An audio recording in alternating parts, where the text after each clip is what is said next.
20-р зууны хар тамхины хаан сая хүмүүсийг айдас хүйдэс давтуулж, улс орныг тэр чигт нь авилгавт жигүүдж, төрийн институцийг хүртэл өөрийн өмнө өвдөг сөхрүүлсэн хүн бол гарцаа байхгүй Пабло Эскобар. За энэ хүний түүх намтар бол жирийн нэгэн гэмт хэргийн түүхүүл огтосоо биш, харин хүн төрлөختний эрх мэдэл, хүсэл, шунал, ёс суртахууны хоорондох эрүүл ухаанд багтамгүй маш том зөрчилдөөнтэй түүх оршдгоо. Нэг талаас тэрээр өөрийн улс орныг галдан шатааж, хэдэн 10 мянган хүний амь насыг золиослсон харгас террорист хар тамхины загалмайлсан эцэг байв. Гэхдээ өөрийн энэ муу талаа өнгөлөн давталахын тулд ядуу зүдүү ард олондоо сургууль эмнэлэг барьж өгч, өөрийгөө тэдний хувьд бараг Робин Худ мэтэр өргөмжид чадсан завтай маш сайн манипуляц хийдэг нэгэн байв. Түүний амьдрал бол хууль ёсны төрт ёс болон ганц хүний цаглашгүй дур хүсэл хоёрын мөргөлдөөн байсан бөгөөд төр засгийн зүгээс түүнийг устгахын тулд төр нь өөрөө хууль бус арга хэрэгсэл ашиглаж өшөө авалтын дайсагнагч бүлгүүдэд найдан суухаас өөр аргагүй мухардалт хүртэл орж байв. Эскобар хизээч энгийн нэгэн гэмт хэрэгтэн байгаагүй бөгөөд тэрээр Колумбиг бүхэлд нь барьцаадж өөрийн жижиг вант улсыг улс дотор байгуулж чадсан нэгэн.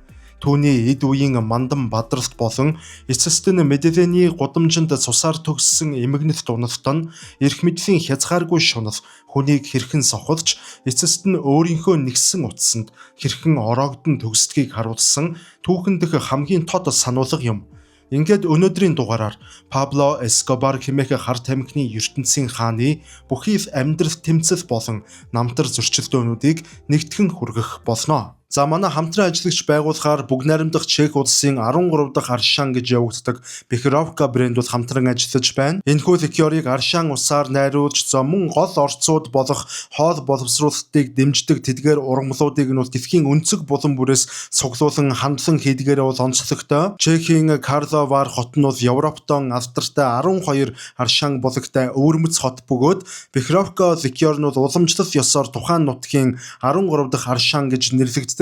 За мөн Бехровка ликерийг зөв зохистой хэрэглэвэл хоол боловсруулалтыг дэмжих зэргээр хүний бид эрг нөлөө үзүүлдгээрээ онцлогтой юм а. Пабло Эмилио Эскобар 1949 оны 12 дугаар сарын 1-ний өдөр Колумбийн Антиокийн мужийн Рио-Негро хотод мэндэлжээ.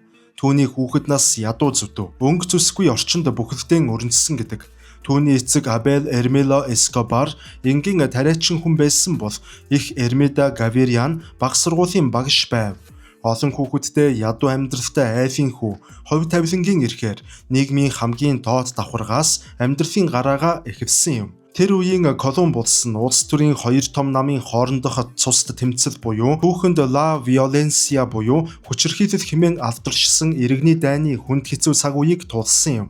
Улс орон даяар хядлага болон эмх замбраагүй байдал газар авч хүмүүсийн амьдрал утга учиргүй болон хувирч байсан тухайн нийгэм нь Паблогийн сэтгэл зүйд гүн гүнзгий улмөр үлдээв. Хууль ёсны эрх мэдэл сул дорой, төрийн институцүүд иргэдэн хамгаалж чадахгүй байсан тухайн орчинд хүчтэй нь сул доройгоо дээрэмдэх хуулийг хүүхэд ахуй цагаас нь тархинд нь суулгав.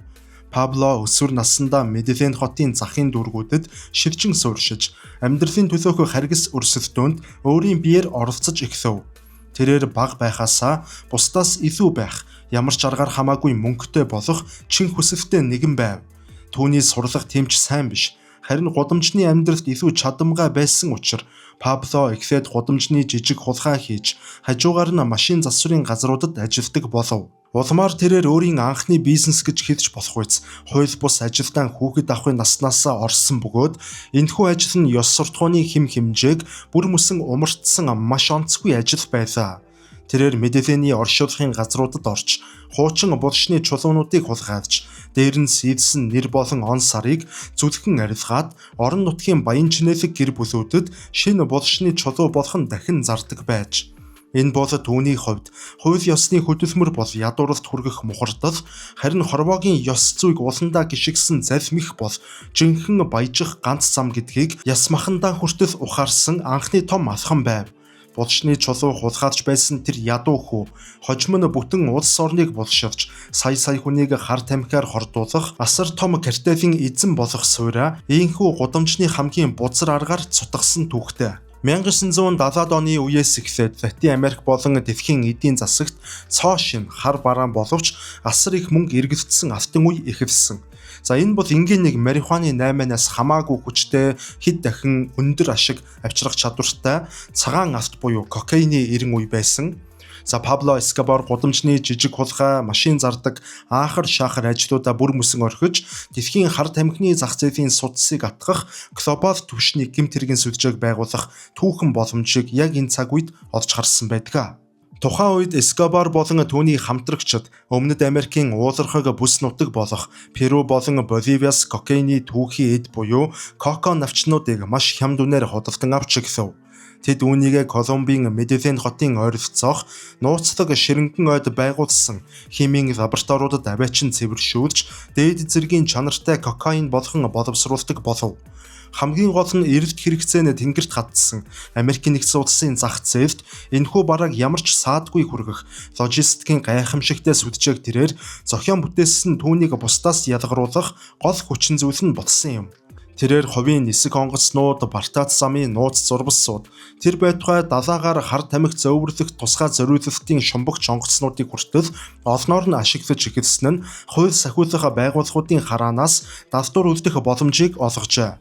Энэхүү бохир бизнесээс асар их ашиг олж, бизнес нь өргөжин тэлхийн хэрээр Эскобар ганцаараа буюу дур мэдэн ажиллахаа болж, Карлос Лехтер, Очогийн гэр бүл зэрэг бусад нөлөө бүхийн 8-ачдтай нэгдэж, дэлхийн түүхэн дэх хамгийн аимшигтай, хүчирхэг гэмт бүлэглэл болох Медельины картелийг аль ёсоор байгуулав.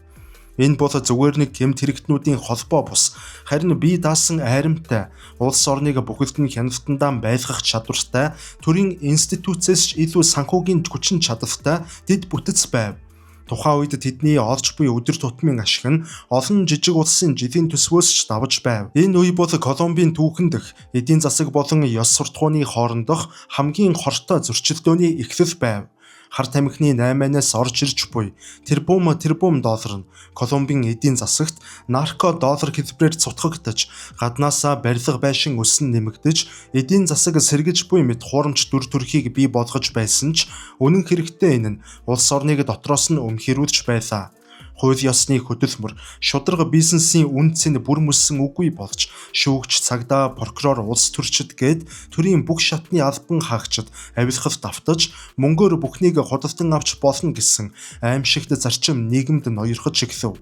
Медельины картелийн энэхүү мандан бадралт нь Колумбийн төрийн тогтолцоог ёроолоос нь ганхуулж, удахгүй бүтэн улс орныг цуст дайны гал руу түлхэх аюулын суурийг тухайн үед тавьсан түүхэн үе байв. Улмаар 1980-ад оны үе гэхэд Пабло Эскобарын байгуулсан хар тамхины эзэнт гүрэн хэрийн хүний төсөөлөлд багтахааргүй асар том цар хүрээг хамарч Паблог дэлхийн хамгийн баян төдийгүй хамгийн нөлөө бүхий хүмүүсийн нэг болгож чадсан байдаг. За энэ бол түүний амьдралын хамгийн оргил үе буюу мандан бадралтын цаг үе байсан. За түүний олж буй ашиг орлого бол ямар хэмжээнд хүрж байсныг эвтгэх хамгийн том баталгаа бол 1989 онд дэлхийн нэр хүндтэй Forbes сэтгүүлээс бол гаргадаг дэлхийн хамгийн баян хүмүүсийн жагсаалтанд Пабло Эскобарыг аль биесээр багтаасан явдал байсан гэж хэлж болно. Хэдхэн жилийн өмнө гудамжинд жижиг хулгай хийж явсан ядуу хүү өнөөдөр дэлхийн хамгийн чинэлэг капиталистуудтай мөр зэрэгцэн бичигдэж түүний хөрөнгө тэрбум Америк доллараар хэмжигдэж байв. Гэвч энэ гайхалтай хөрөнгө чинээ нь ямар ч татваргүй цус болон хар тамхины хар мөнгө дээр босгосон хий хоосон цайз байв. Энэхүү хязгааргүй их хөрөнгө мөнгөө Эскобар зөвхөн тансаг амьдралд зарцуулаад зогсоогүй. Маш нарийн тооцоолсон популизм буюу ардын баатрийн дүр төрхийг бүтээхэд чиглүүлсэн юм. Колумбийн төр засаг хотын захиргаа ядуу зөвдөө амьдарч буй энгийн ард иргэдээ бүрэн мартсан байдалтай байсан тэр хоосон орон зайг Эскобар өөрийн гараар нөхөж эхлэв. Тэрээр Медельин хотын захын ядуу дүүргүүдэд олон зуун байшин барьж үн төлбөргүй тарааж сургууль болон сүм хийдүүд эмнэлэг тэрч байтугай гэрэлтүүлэгтэй хөл бөмбөгийн талбайнуудыг хүртэл олноор нь байгуулан өгчээ. Ядуу ард олон түүнийг хууль бус намайчин гэхээс илүүтэйгээр өөрсдийг нь умарчсан төр засгийнх нь оронд тэдэнд боддоор санаа тавьж буй Робин Худ мэтэр өгөөмөр ачтан хэмээн шүтэн биширч өөрсдийн биеэр Паблог өмөрөн хамгаалдаг болов. Мөн түүний амбиц нь зөвхөн санхүүгийн эрх чөлөөгөөр хязгаарлагдаагүй бөгөөд улс төрийн дээд түвшинд хүрэх хүслээр үргэлжилсэн юм. 1982 онд тэрээр Колумбийн парламентын доод танхимын гишүүнээр сонгогдож, улс орныхон хууль тогтоох дээд байгууллагад албан ёсоор хөт тавив. Энэ нь түүнд эрх мэдлийн оргилд хүрсэн мэт санагдуулж байсан ч үнэн хэрэгтээ энэ бол түүний уналтын эхлэлийг тавьсан хамгийн том алдаа байв. Тэрээр улс төрийн дархлаа олон авч хууль ёсны хамгаалалтанд орохыг хүссэн ч нийгэмд үүссэн энэхүү хоёрдугаар байр суурь нь Колумбийн эрүүл саруул ухаантай сэтгэгчид болон шударга хуульчдын анхаарлыг шууд татаж эхэлжээ. Энэ үе бол хүний сэтгэл зүй болон нийгмийн эмзэг байдлыг ашигласан хамгийн аюултай манипуляцийн үе байв. Нэг талаас тэрээр сая хүнийг мансууруулах бодисоор хордуулж, хүчирхийлэл болон үхлийг хаасайгүй тарьж байсан цус гэмт хэрэгтэн байсан бол нөгөө талаас төрөөс хаягдсан ядуучуудад аврагч нь болон харагдаж чадсан гайхалтай хоёрдмал дүр байв. Энэхүү зөрчил дөнтэй парадокс нь Колумбийн ард түмнийг хоёр хувааж, гэмт хэрэг болон буйны үйл хоёр хоорондоо хутгалцсан ёс суртахууны гүн хямралыг нийгэмд дэгдээжээ. Төр засгийн үүргээ биелүүлж чадаагүй сул дорой байдал нь гэмт хэргийн эзэнд ард түмний хайрыг худалдаж авах боломжийг олгож, улмаар энэ нь удахгүй бүхэл бүтэн улс орныг цөмийн дэлбэрэлт мэт нөмрөх аюултай дайны галыг өдөөх шалтгаан болсон юм. Пабло Эскобарын улс төрийн тавцанд хөл тавьж, ардын баатар хэмээх хуурамч дүр төрх бүтээсэн амжилт нь харамсалтай тийм ч удаан үргэлжлээгүй. Парламентын гишүүний тангараг өргөж, хууль ёсны эрх мэдлээр дархлаа олж авлаа гэж эндүрсэн түүний өмнө Колумбийн төрийн тогтолцоо бүхэлдээ бууж өгнө гэж бодсон ч харамсалтай тийм зүйл болсонгүй. Улс орныг гэмт хэргийн сүлжээнд бүрэн алдах аюул нүрэлсэнийг мэдэрсэн Колумбийн цөөн хідэн шударга зоригтой улс төрчид болон хууль сахиулагчид эсэргүүцлийн ажиллагааг хийж эхэлсэн нь түүний хувьд амьдралынх нь хамгийн том эргэлтийн цэг болон хувирсан байдаг. Энэхүү тэмцлийн манлайлагч нь тухайн үеийн хууль зүйн сайд Родриго Лара Бонилья байв. Тэрээр парламентын эндэр дээрээс Пабло Эскобарын сонгуулийн кампанит ажил болон хөрөнгө мөнгө нь хар тамхины цус 8-аас үүдэлтэй болохыг албан ёсны баримттайгаар илчилж, олон нийтийн анхаарлыг татав. Үүний үр дүнд Эскобар парламентын суудлаасаа хөөгдөж, дархлаагаа алдсан төдийгүй олон улсын хэмжээнд нэр хүнд нь унаж эхлэв. Өөрийнх нь иг шунал бардам зан ил гаргаж, нэр төрд нь шууд халтсан энэ үйлдэлд хорссон Эскобар өшөө авах хатуу шийдвэр гаргаж 1984 оны 4-р сард хууль зүйн сайд Родриго Лара Бонильяг автомашинаар явж байхад нь буудан хөнөөсөн нь Колумбийн түүхэнд засгийн газар болон хар тамхины картелийн хоорондох дайныг албан ёсоор эхлүүлв. Сайдын амь насыг хөнөөсний дараа Колумбийн төр засгийн төвчээр алдагдаж, Америк нэгдсэн улсын засгийн газартай хамтран хар тамхины 8-ачдыг Америк нэгдсэн улс руу шилжүүлэн өгч шүүх хууль болох экстрадицийн тухай гэрээг идэвхтэй хэрэгжүүлж эхлэв. Эскобарын хувьд Америкийн хатуу чанга шоронд руу шилжин гэдэг нь амьдараа там дунахтай адил байсан тул тэрээр Америк нэгдсэн улсын шоронд хоригдсноос Колумбийн хөрсөнд үгсэн дээр гисэн хатуу зарчмыг дэвшүүлж улс орныхын эсрэг дайн зарлав. Үүний үр дүнд ерөнхий прокурор Луис Карлос Галн болон шударга ёсны төлөө зүтгэсэн олон 10 шүүгч цагдаа прокурорууд картелийн хөлсний алуурчдын гарт харгасаар ам өргөдөж, улс орон бүхэлдээ айдасгүйдэс давтав. Энэ цаг үе бол хууль ёсны төрт ёс болон абсолют дур зоргоороо авирлагч гэмт хэргийн эзэн хоёрын хоорондох үхэл амьдралын мөргөлдөөний оргил үе байв. Эскобар өөрийн мөнгө хүчирхийлэлээр төрийг өвдөг сөхрүүд чадна гэдэгтээ эргэлзэхгүй байсан ч энэ нь эцэст Колумбийн төрийг улам бүр туйлдуулж, үндэсний аюулгүй байдлын хэмжээний гамшигт хүргэсэн юм. Хуулийн шударга ёсыг тогтоох гэсэн оролдлого болон гэмт хэргийн хүчирхийлэлээр бүхнийг дийлгэх гэсэн бардам зан хоёрын энэхүү мөргөлдөөн нь бүтэн улс орныг цус нулимсанд живүүлсэн, жинхэнэ утгаараа иргэний дайны хэмжээний хямрал болж өргөжсөн түүхтэй. Тэгэхээр улс төрийн дархлаагаа бүрэн алдаж, хуулийн хатуу хавчдаханд орсон Пабло Эскобар өөрийн гэмт хэргийн эзэнт гүрнийг хамгаалахын тулд гэмт хэрэгтний хэмжээнээс хавьж бүхэл бүтэн улс орныг занах хийлсэн цус терроризмын үйл ажиллагааг үйлдэж эхэлсэн байдаг. За түүний хувьд хууль ёсны төрт ёс болон Америк нэгдсэн улсын зүгээс үзүүлж буй дарамтыг зогсоох цорын ганц арга зам бол Колумбийн ард түмэн болон төрийн институцийг айдасгүйдэс давтуулах явдал болж хувирсан. За энэ үеэс эхлээд Медельины картел улс орон даяар жинхэнэ утгаараа иргэний дайн шахуу үйл явцыг эхлүүлсэн байдаг. Эскобар Колумбийн цагдаа нарт эв дайн зарлаж, гудамжинд эргүүл хийж буй энгийн цагдаагийн албан хаагчдын толгойд асар өндөр үнэтэй шагнал амлаж эхлэв.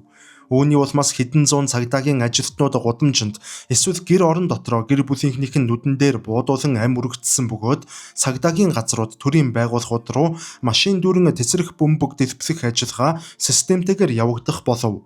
Медельин болон нийслэл Богота хотуудад худалдааны төвүүд, банкуд, орон сууцны хорооллууд гинтийн дэлбэрэлтэнд өртөж өдөр бүр гэмзэмгүй энгийн иргэд амиа алдах болов. Улс орон даяар аюулгүй байдлын ямар ч баталгаагүй болж хизээ хаана юу болох нь үл мэдэгдэхгүй харанхуй айдас ноёрхжээ. Энэхүү цусд терроризмын хамгийн оргил бөгөөд хүн төрөлхтний түүхэнд хамгийн жигшүүртэй хэргийн нэг нь 1989 оны 11-р сард болсон Авианка 203 нисэх онгоцны бөмбөгдөлт байв. Эскобарын картел тус улсын ерөнхийлөгчийн сонгуульд нэр дэвшиж байсан хар тамхины эсрэг хатуу байр суурьтай Сесар Гаверияг устгах зорилгоор дотоодын иргэний агаарын тээврийн онгоцонд тесрэх бөмбөг нууцаар суулгажээ.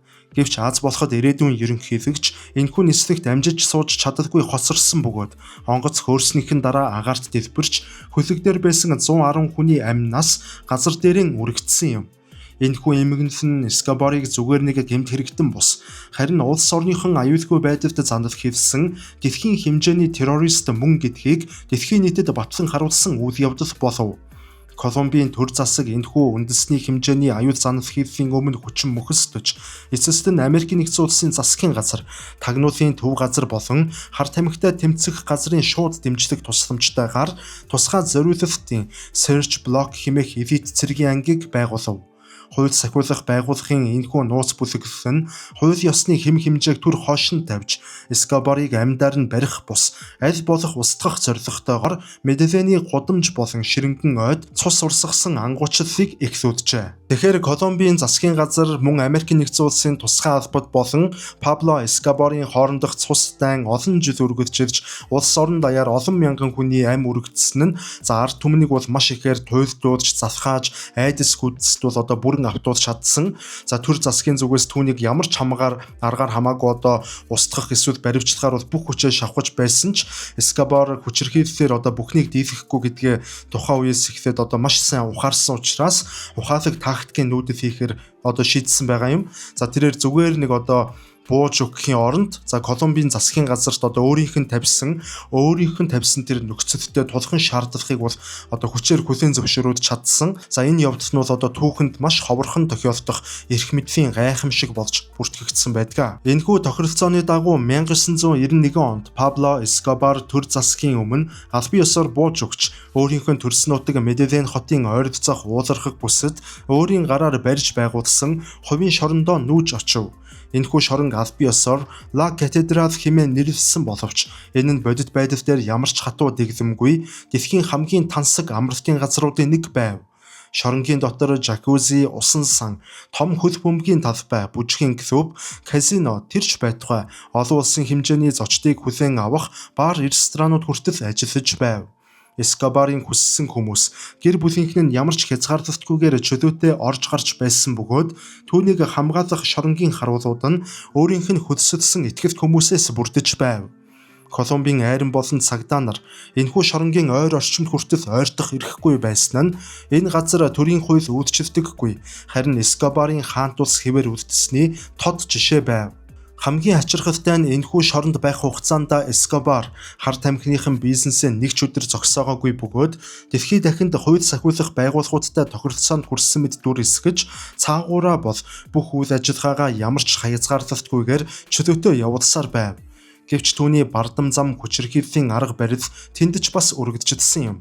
Бизнесийн хамтрагчид нь болох Жерарда Монкада, Фернандо Галиано нар түүний ард нууцаар бусад картелуудтай холбогдож мөнгө завшилсан хэмээн сэжиг дүртгэд Эскобар тэднийг La Catedral руу урьж авчран өөрийн гараар болон хөдсөний хүмүүсээрээ харгисаар ирүүдэн шүүлгэж эцэст нь амь насыг нь хөнөөгөөд цогцсыг нь шатаас нь ноцтой үйл явдал болов. Шоронд сууж буй хоригдол төрийн хуулийг уландаа гიშгэж өөрийн шорон дотроо хүний амь хөнөөсөн энэ явдал тун удалгүй ил болж Колумбийн ард түмэн болон олон улсыг цочирдуулсан томоохон дуулааныг дэгдээсэн юм.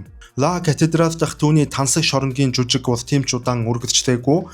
За Колумбийн засгийн газар улс орных нь нэр хүнд олон улсын өмнө хүлээсэн үүргээ бүрэн ухамсарлаж, за үндэсний аюулгүй байдлаа аврахын тулд эцэст нь нэг юм зоримог шийдвэр бол гаргасан. За ингээд 1992 оны 7 дугаар сард ерөнхийлөгч Сесар Гавериягийн тушаалаар Колумбийн айрам за Ла катедралыг бол бүрэн бүслэн авч Пабло Эскобарыг жинхэнэ хатуу тэгсэмтэй шоронд бол шилжүүлэхээр хүрэлцэж ирсэн.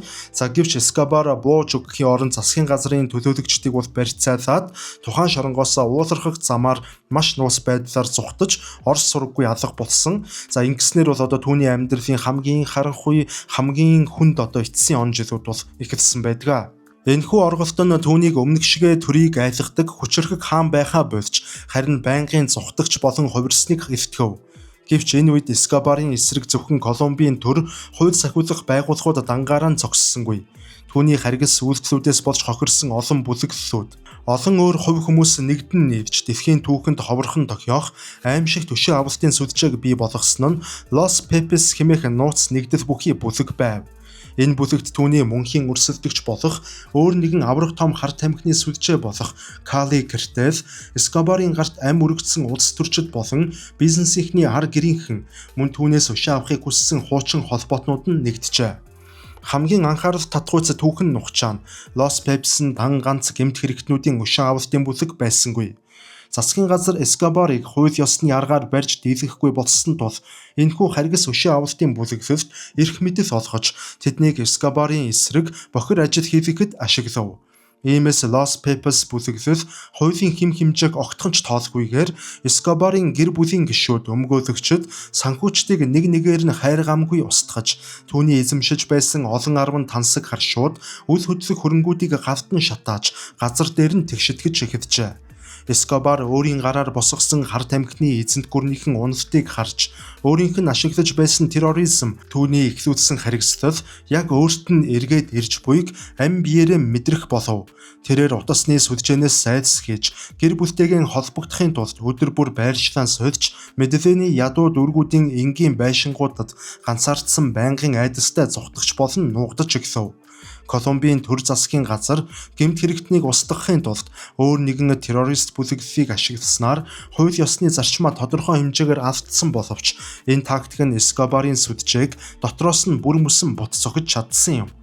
Төр өөрөө өшөө авалтын хэрэгсэл болж хувирсан энэхүү харгас ангуучлан дэлхийн түүхэнд хамгийн алдартай хар тамхины наймаачныг хамгийн арчаагүй, хамгийн ганцаардсан байдалд хүргэж удахгүй ирэх цус төгсгөлийн эхлэлийг тавьсан түүхэн эргэлт байв. За ингээд 1993 оны 3 дугаар сар болсон. За Колумбийн гудамжнуудад амьд үлдэхийн төлөөх одоо эцсийн тулаанууд өрнөж байх үед за нэгэн цагт одоо бүс нутгаа өвдөг сүхрүүлж засгийн газрыг хүртэл сандаргаж байсан Пабло Эскобар за Медельин хотын бол захын энгийн нэгэн байшинд бол өөрийнх нь сүүдэртэйгээ хамт тийм арчаагүй байдалд бол нуугдаж байсан.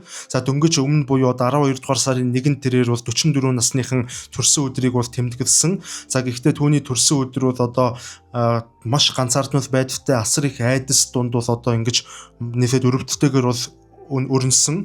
За түүний байгуулсан асар том хаант улс тэр бүх хөрөнгө мөнгө итгэвч хүмүүст нь нэг нэгээрээ түүний нүдэн дээр үгүй болж тэрээр их орондоо ингээ хамгийн ганцаардсан хамгийн ихээр болон шахагдсан нэгэн болж хувирсан юм а. Энэхүү айдас бол нууцлаг байдалд амьдарч байхдаа тэрээр амьдралынхан хамгийн сүүлчийн бас үхлийн авдааг гаргав.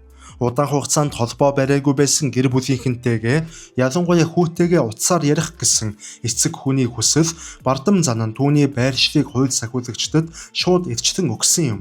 Колумбийн тусгай хүчний нууц анги Серж Блок болон Америк нэгдсэн улсын тагнуулын дэвшилтэд технологийн ачаар түүний утасны яриагаар байршлыг нь олж тогтоон Медельины Лос Оливас хороололд байгааг нь илрүүлжээ.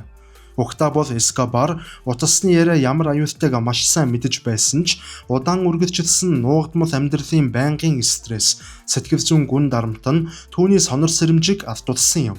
1993 оны 12 дугаар сарын 2-ны өглөө командлагч Уга Мартинес тэргүүтээ тусгай ангийнхан түүний нуугдаж байсан байшинг шуурхай бүслэн авч хаалхыг нь эвдэн дайрав. Гентийн дайралтаас цочирдсан Эскобар болон түүний бие хамгаалагчид зүхтахын тулд байшингийн 2 давхрын цонхоор дээвэр рүү гарахыг оролдов. Гэвч тэднийг байшингийн улаан тоосхон дээгүүр зүхтах гэж байх зур тусгай хүчнийхэн тасралтгүй гав нээж Эскобар толгой болон цээж хэсэгтээ хүнд шархтаж Медельиний энгийн нэгэн байшингийн дээвэр дээр амь тавьсан түүхтэй. Улс их орноо айдас давтуулж төрийн институцийг өвдөг цөгдүүлж байсан түүний амьдрал ядуусын хорооллын байшингийн дээвэр дээрх цус холилдсон шорон дээр инхүү төгссөн юм.